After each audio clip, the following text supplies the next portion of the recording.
देखिए हर खबर यहीं पर। सब्सक्राइब कीजिए TV9 भारतवर्ष।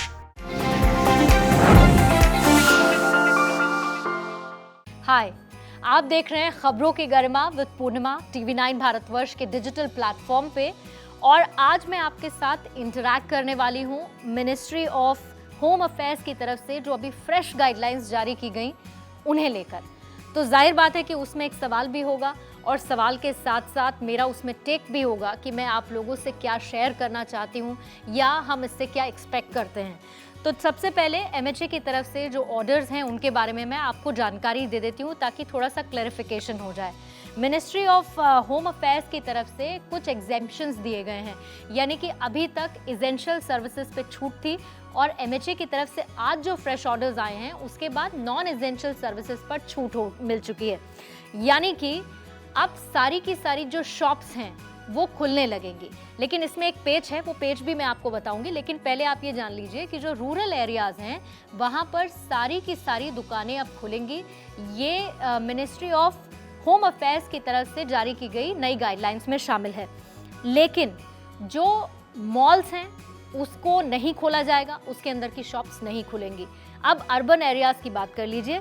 अर्बन एरियाज में भी एग्जेम्पशन है कि मॉल्स के अंदर की शॉप्स नहीं खोली जाएंगी, लेकिन जितनी भी स्टैंड अलोन शॉप्स हैं, नेबरहुड शॉप्स हैं या फिर जो रेसिडेंशियल कॉम्प्लेक्सेस होते हैं उसके अंदर की दुकानें हैं ये खोल दी जाएंगी ताकि लोगों को थोड़ी सुविधा हो सके।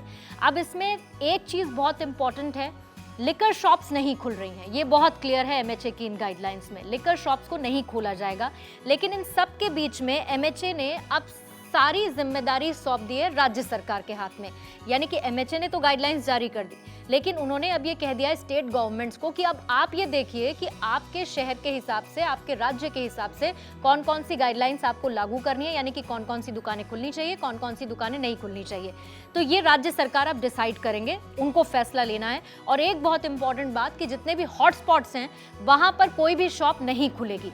तो ये हो गई MHA की तरफ से जारी गाइडलाइंस। बहुत इंपॉर्टेंट है, इसीलिए मैंने आपको बताया ताकि किसी तरीके का कोई कंफ्यूजन आपको नहीं होना चाहिए। अब इसमें सवाल और टेक ये निकलता है कि होगा क्या जब ये छूट मिल जाएगी। क्या जैसे ही छूट मिलेगी आप लोग घरों से निकलना शुरू कर देंगे, दुकानें खुल जाएंगी, तो क्या दुकानों पर भीड़ लगनी शुरू हो जाएगी? नहीं। MHA ने भी कहा है कि सोशल डिस्टेंसिंग फॉलो की जाएगी।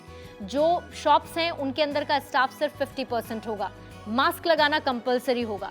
तो आपको ये ध्यान में रखना है कि MHA तो गाइडलाइंस जारी कर रहा है, वो तो आपको फॉलो करना ही करना है, लेकिन और अपनी तरफ से एहतियात बरतनी है क्योंकि अभी कोरोना से हम पूरी तरह से निकले नहीं हैं और आने वाले समय में कैसी सिचुएशन होगी ये हमें अभी पता नहीं है। तो हम इसमें ढील नहीं दे सकते हैं, ये एक मुझे और आपको करना है।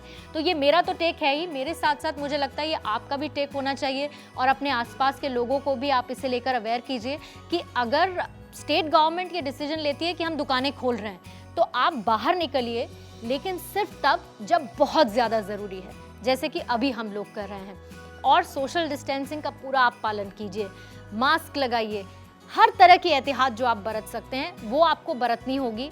नहीं तो फिर होगा क्या? बहुत आसान सी चीज़ है इसमें, क्योंकि इसमें सोचा नहीं जाएगा कि ऐसा किया जाए या नहीं किया जाए, क्योंकि अभी सबसे बड़ा चैलेंज ये है कि हमें कोविड-19 को हराना है। तो गवर्नमेंट क्या करेगी? गवर्नमेंट इस डिसीजन को रिवोक कर लेगी। जैसे कि एग्जाम्पल अभी रिसेंटली आपने देखा कि दिल्ली गाजियाबाद का बॉर्डर जो खोला गया उसके बाद एक ही दिन बाद उसे बंद भी कर दिया गया वापस। अब आने जाने की कितनी ज़्यादा दिक्कत है। ऐसा ही होगा अगर स्टेट गवर्नमेंट ने डिसाइड किया कि हम शॉप्स खोल रहे हैं, दुकानें खोल रहे हैं ताकि आपकी सुविधा हो, और अगर आप ये नहीं मानते हैं तो ये लिख लीजिए, तय कर लीजिए कि ये डिसीजन रिवोक हो जाएगा, वो वापस ले लेंगे। क्योंकि हमें और आपको अभी कोरोना से बचाने की जिम्मेदारी सरकार की पहली है, लेकिन सरकार की जिम्मेदारी के साथ साथ मेरी और आपकी क्या जिम्मेदारी बनती है ये हमें सोचना होगा, समझना होगा, लागू करना होगा और अपने आसपास के लोगों से लागू करवाना होगा। तो आप खुद को अच्छे से रखिए, अपने साथ के लोगों को अच्छे से रखिए और साथ ही लोगों को अवेयर भी कीजिए। सरकार छूट दे रही है तो उसका बेजा फायदा मत उठाइए, बस इतनी सी बात है।